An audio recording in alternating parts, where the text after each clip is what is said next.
And Chef Raquel Fox always brings Caribbean flavor. Yeah, give her some love.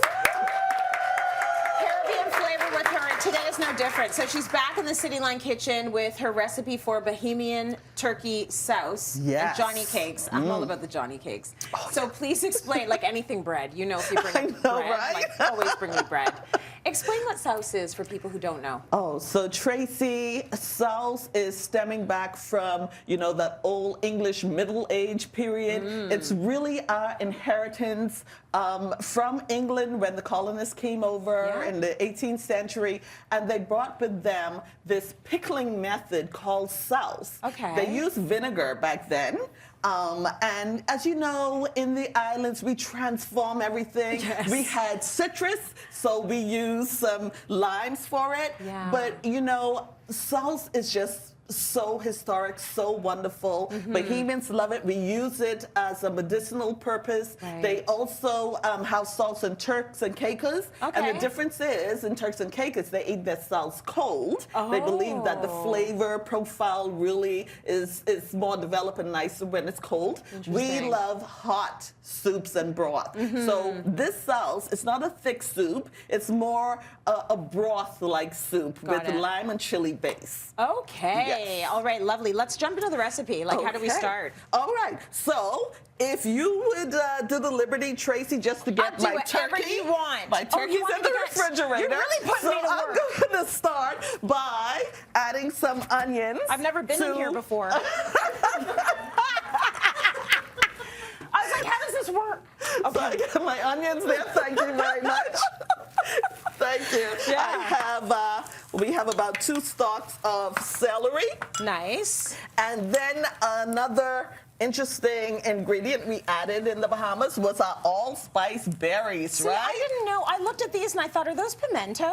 But no, it's allspice berries. Allspice, yes. Okay, you know, so that wonderful flavor between cinnamon and black pepper is so delicious. Very nice. So what we're doing here is we are developing flavor. And as you know, in soul food cooking, it's all about, like, say you're making some collard greens, it's about the pot liquor. Well, this is the pot liquor. The onions, the celery, the allspice. We're adding in some potatoes. This is about 2 white potatoes here. And then, of course, the limes is the real base of it. And then we're just going to add in a whole Scotch bonnet if you don't want, you know, a whole lot of heat, but more flavor. Our kids eat this, so we add in the whole one. Now, if you did want it to be hot, hot, hot, hot, hot, you cut up the Cut it up, dice it up, and put it in there. All right. Some thyme sprigs go in, about 3. Bay leaf. And then let's talk about lean and versatile turkey that's going to take on the flavor. So we're also going to get the flavor and that healthy aspect from the turkey. And as you know, turkey's very versatile. It takes on whatever flavor that you pair it with, right? So I'm thinking turkey this year. And if you want a little bit more spicy, which I do, we make what's called an old sour, which is fermented Scotch bonnet peppers with a lot of lime and a little bit salt for brininess. And I put it in there, and this is going to develop such depth of flavor, Tracy. Leave this for about approximately 10 to 15 minutes. Let it release its juices, and then you just go in with some simple hot water. And it needs to be hot, which is why you're using the kettle. It needs to be hot, If you just added cold water, it's going to bring down the temperature again, and then the whole waiting process. So it's all about building flavor. At the end, actually, let me put my bay leaf there. And what about this? Are you going to use salt? This? Yes. At the end, it's salt. I thought it was sugar. Yeah, it's salt. Okay. I'm new. Where are we? Is this a kitchen?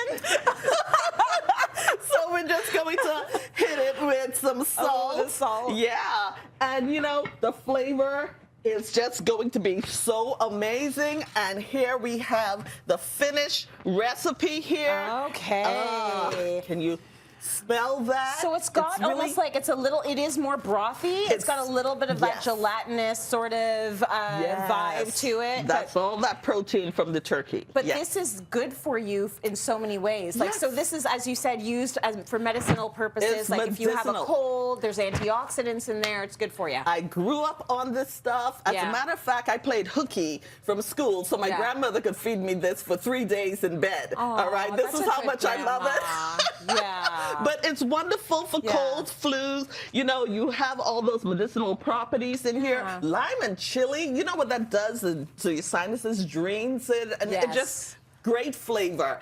And we pair it with 18th century Johnny cake. So that's how old the Johnny cake is, huh? Right, going 18th right century back. Johnny cake. And we have it in common with Canada, right? It's created from basically our indigenous people in the Bahamas, the Lucayans, and it's the same as Newfoundland. You know, they taught the English to basically make this Johnny cake, and they traveled all around. And back then, it was made with corn, which they call maize, and then the whole transformation became wheat flour. Very simple to make. That's good history there, Chef. It really is. I like that. It's like, I love to eat my history, you know? Right? It comes from somewhere. Food on our plate should have a story that come along with it, a wonderful story, and you just really have so much more appreciation for the cuisine. You do. When, you know, you really learn the roots or the origin of these delectable dishes. Now, if you're making Johnny cake, are you making it basically like how you would make a loaf of bread?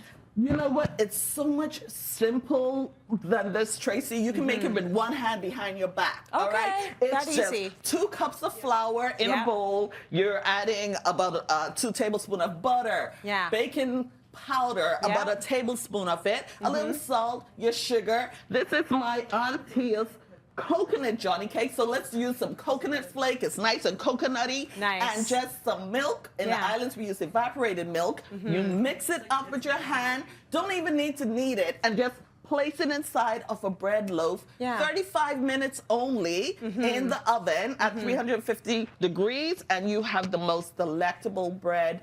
Great for dipping in that wonderful broth as well. So you see there is the turkey souse as well as the Johnny cakes. Those are the final dishes right there. Great job.